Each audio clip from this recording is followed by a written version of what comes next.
Now at 5, local organizations react to the passing of former President Jimmy Carter.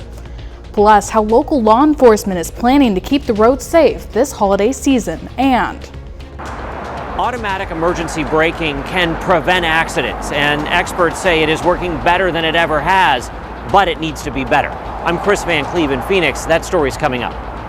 The 4 states' most watched news starts now. The Joplin Police Department has some sobering advice for drivers headed into the new year. This is KOAM News at 5. I'm Samantha Walker. New Year's Eve will mark a night of celebration for many people in Joplin, and for some, alcohol will be involved. Captain Will Davis from the Joplin Police Department says there are plenty of options in which you can plan to make alcohol a part of your New Year celebration safely. Number one, we want to curb alcohol-related fatalities. Number one, this isn't the time of year where you want to be involved in a crash, especially where it impacts somebody's life or a family member's life. Somebody loses their life, and so you have those things. You have serious injuries that can happen on top of criminal-related charges that the potential felony charges that could come from it. And we'll hear more from Captain Davis tonight on KOAM News at 10. Pittsburgh Police Department is also encouraging people to put safety first on New Year's Eve. They're making efforts to keep the road safe through a partnership with KDOT. The partnership, called Taking Down DUI, will have more officers on the roads to patrol and make sure people aren't driving while intoxicated. This initiative takes place from December 26th to January 2nd. Well, they want to go home to their families just as much as you do. So just make sure that you're considerate of everyone else that wants to spend time and enjoy the holidays. He encourages people to plan ahead for New Year's Eve and make sure you have a ride if you plan to drink. Authorities in Cherokee County responded to a rollover crash this morning. The crash happened just before 10 a.m. On scene, responders discover a cement mixer truck had overturned near the BNFS track outside of Columbus. Reports say the truck dropped its rear tires off the edge of the road and it pulled the whole truck down. The driver sought medical care for minor injuries. And the Afton Police Department needs your help in identifying this vehicle on your screen. Authorities seek information on the vehicle in connection to a dumping incident which took place on Friday. The incident in question resulted in the removal of a dumpster from behind the Afton City Hall. Trash on Friday piled over the dumpster until the excess piled around the area. Trash services were unable to empty the dumpster as the area was too piled up with garbage to get near it. Authorities believe they may have a suspect who is abusing the public dumpster. They've asked the public for any information regarding the vehicle or the incident. Chief Meteorologist Doug Hetty joins us now. Well, it actually turned out to be a pretty nice Monday for us today. Still kind of gloomy outside, and we are going to get some drizzle, which is going to be picking up as we go through the evening hours, but temperature's good. Most of us hit 60 today, 58 in Joplin, 54 in Pittsburgh. We still have 61 Anderson, Grove 63. A little bit cooler Iola at 50 degrees. We have colder air, which is going to be working in, and with it, our winds are really going to pick up later on tonight into the morning hours. Through the evening, clouds increase. Some light drizzle will start to develop as we go through the next several hours, but more persistent drizzle and showers are going to stick up across central parts of Missouri as this system slides on by. But it is going to bring in cooler air as we go through the next few days. We're going to be talking about that here in just a bit.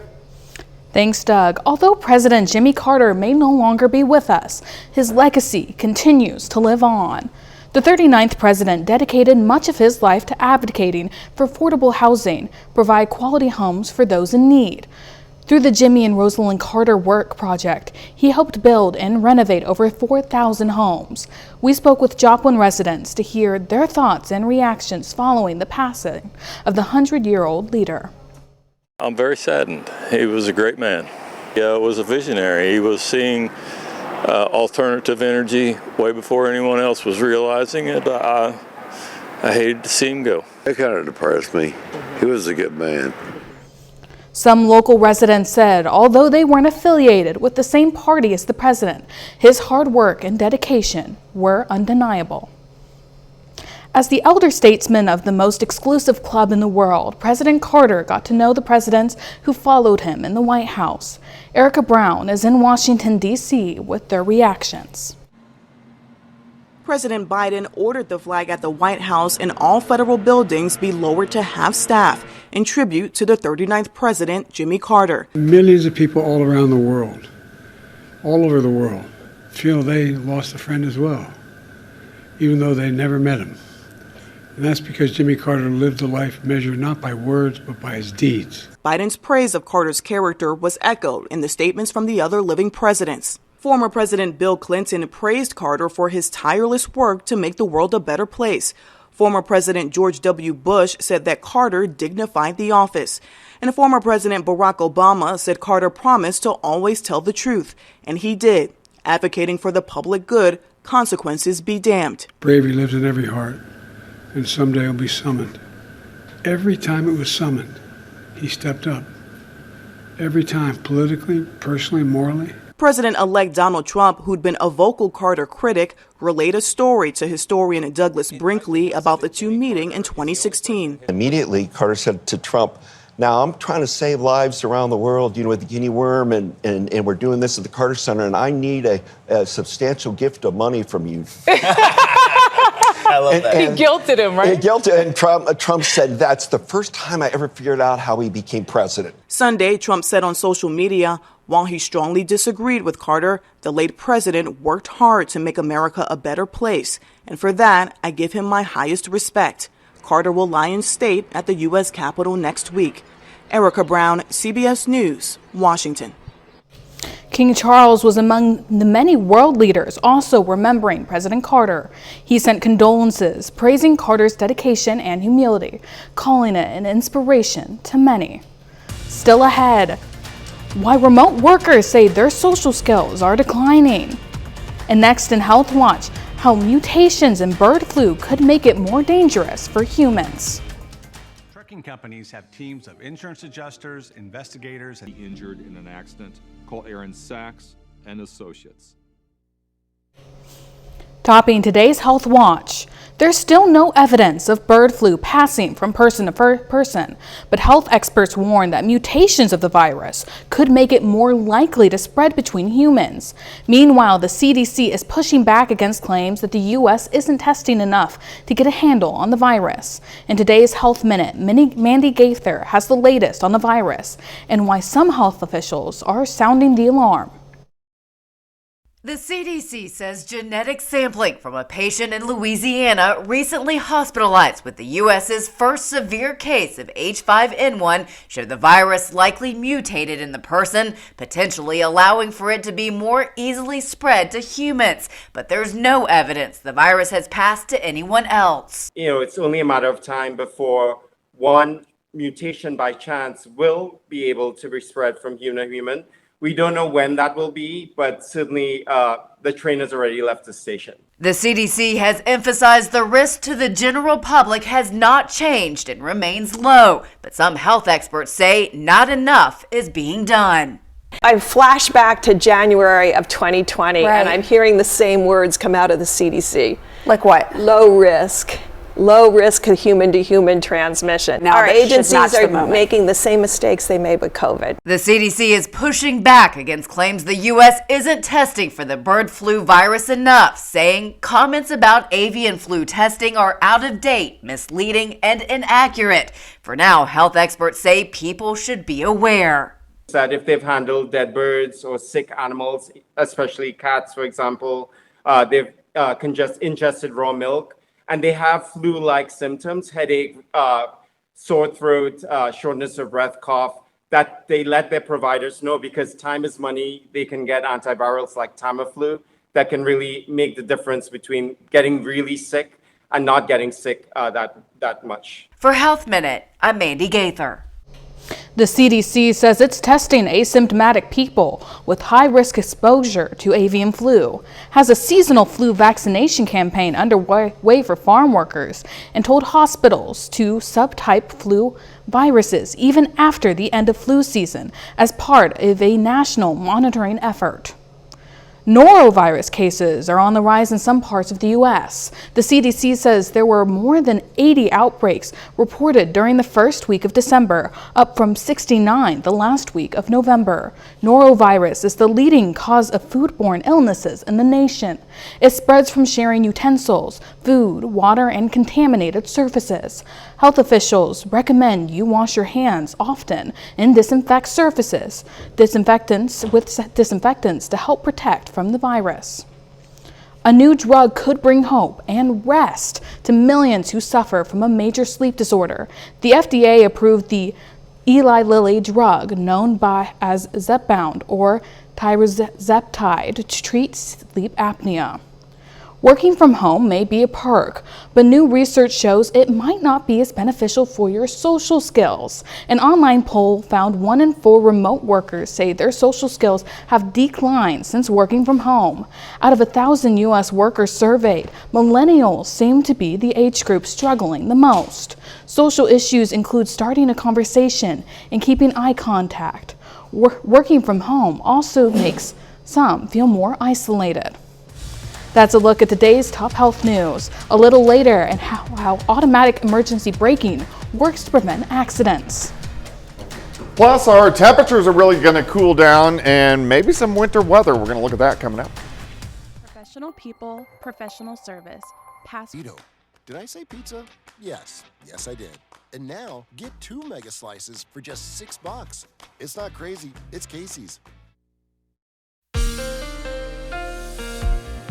Well, it turned out to be actually a fairly decent Monday for us today. Temperatures all the way up right around 60 degrees. A lot of clouds. We are going to get some drizzle in here as we go through the overnight hours tonight, but temperatures are going to cool down quite a bit more. Great shot. This is our Indigo Sky Casino and Resort. Indigo is just outside of Seneca, Missouri. So cooling down in our northwestern counties, already kind of 50, 52, 54 degrees, still near 60 once you get into our southern counties. Look at the clouds thickening. Outside, sitting at 58, west, southwesterly winds at about 10, but those are going to pick up as we go through the overnight hours. 50s, 40s, eventually we'll get into the 30s. The winds are starting to increase. We kind of have a northwesterly wind at about 10 to 15, kind of ushering in those cooler temperatures, and our gusts are really going to pick up later on tonight into tomorrow. We'll have winds gusting 20 to 30, maybe even 35 miles per hour at times, and then they'll start to come down a bit as we get into Wednesday. But tonight's going to be windy. Tuesday is going to be windy. A lot of clouds outside. We do have some very light showers in our northern counties. Our northern counties will have the better shot to pick up a little bit of some light showers or some drizzle, but most of this system is going to slide just east of the region, so we're not going to get much out of it. Clouds, a little bit of drizzle throughout the overnight hours tonight, maybe a random shower. All right, so here's tomorrow morning, upper 30s, cloudy skies, windy. We get some afternoon sun, so by the noon hour, lower 40s. During the afternoon, I think most of us, 43, 44 degrees for afternoon highs. Colder night tomorrow night, dropping back, low to mid 20s to start Wednesday. So, of course, Wednesday is New Year's Day. And then as we go into Wednesday afternoon, January 1st looking pretty good again. High temps right around 43 degrees. All right, day planner on New Year's Eve. 39 in the morning, 41 by noon, 43 for a high. We're not going to have any moisture tomorrow night, so if you are going to be out and about, we will be on the dry side. We do get a weak wave, passes by on Thursday. This could give us a few light rain and snow showers. Doesn't look like a big deal. Shoots right on by. Much stronger storm system. This is going to move in as we head into the weekend, actually second half of the weekend. So let's go into Sunday morning. The rain freezing line is going to be right on top of us. So we may get rain, ice over to snow, or a combination of all of them. Still 5 to 6 days out. As of right now, starting as snow, going over to freezing rain, over to rain, back over to snow, late Sunday into Monday. And this is going to be a bigger storm system, so this will be our first bigger wintry event if it sticks the way it's looking right now. Still a ways off. Also, this big monster system, so we're looking at Sunday, is going to drag in Arctic air. So from this point on, really starting this weekend, most of January is going to be below average. 43 Tomorrow, 43 Wednesday, 42, few rain and snow showers on Thursday. Friday, cold but good. Saturday, good. And then that big storm system moving in on Sunday. So we're going to be really keeping our eyes on that this week. And then you can see next week turns much, much colder. No, I'm kind of excited to feel some of these winter temps, but I don't want to see, the winter weather when it comes to like ice and snow. Oh, I do. I love seeing that stuff. I just want to be able to wear my sweaters and not be a million degrees. So, well, coming up, good news for drivers as gas prices are expected to drop in 2025. Teeth are amazing. That's why at Affordable Dentures and Implants, we have new financing options to help you get a new smile today, not someday. Scan the QR code or till implants. We make new smiles affordable for everyone. Go ahead and smile. Topping today's Consumer Watch. For years, cars and trucks have been equipped with cameras and sensors that can prevent an accident. A new study shows the technology is improving and comes as the government is telling automakers to make it even better. Chris Van Cleve reports. Automatic emergency braking can sense a potential accident and even stop the vehicle if the driver doesn't hit the brakes in time. But the technology has not always been reliable. Now a new study from AAA shows things are improving. Researchers tested 2017 models at speeds up to 35 miles per hour. They stopped before a collision about half the time. But 2024 models did much better, avoiding every single crash. The technology continues to improve, both the hardware, the cameras, the radar sensors, but mostly the automakers have had more time to really refine the algorithms around how these systems work. Greg Brannon is the director of automotive engineering at AAA and says even though there's been improvement, the cars have issues at higher speeds. The systems really start to struggle at speeds above 45 miles an hour. At 45 miles per hour, 3 out of 4 vehicles avoided a collision. But when speeds were increased to 55, none of those tested were able to stop in time. That's important because federal regulators just finalized a new rule that starting in 2029, all new cars and trucks need to have emergency braking that can prevent an accident at up to 62 miles an hour. Experts say reaching the 2029 standard will be difficult. This summer, the trade association representing automakers told Congress the rule is not feasible with widely used braking technologies, and in a recent statement said the changes will make vehicles more expensive. The group is asking President-elect Trump to reconsider the new regulations. Chris Van Cleve, CBS News, Phoenix. Natural gas prices surged to their highest level in nearly 2 years, up 24% at one point. It comes as energy markets brace for frigid weather that could simultaneously boost demand and curb supply. Extreme cold could cause Americans to turn up their thermostats, increasing demand for natural gas, which is the most popular home heating method. One expert also noted that there are concerns the extreme cold could freeze natural gas wells, hurting supplies. A special New Year's gift for drivers. Gas prices are expected to drop in 2025 for the third straight year. Gas Buddy expects the national average for regular gas to fall to $3.22 a gallon. That's about 10 cents less than in 2024. According to Gas Buddy, if the projections hold, the typical household should spend about $2,250 on fuel next year. But gas prices could be disrupted by several factors, including President-elect Donald Trump's threatened tariffs on Canada and Mexico. Final check of the forecast next.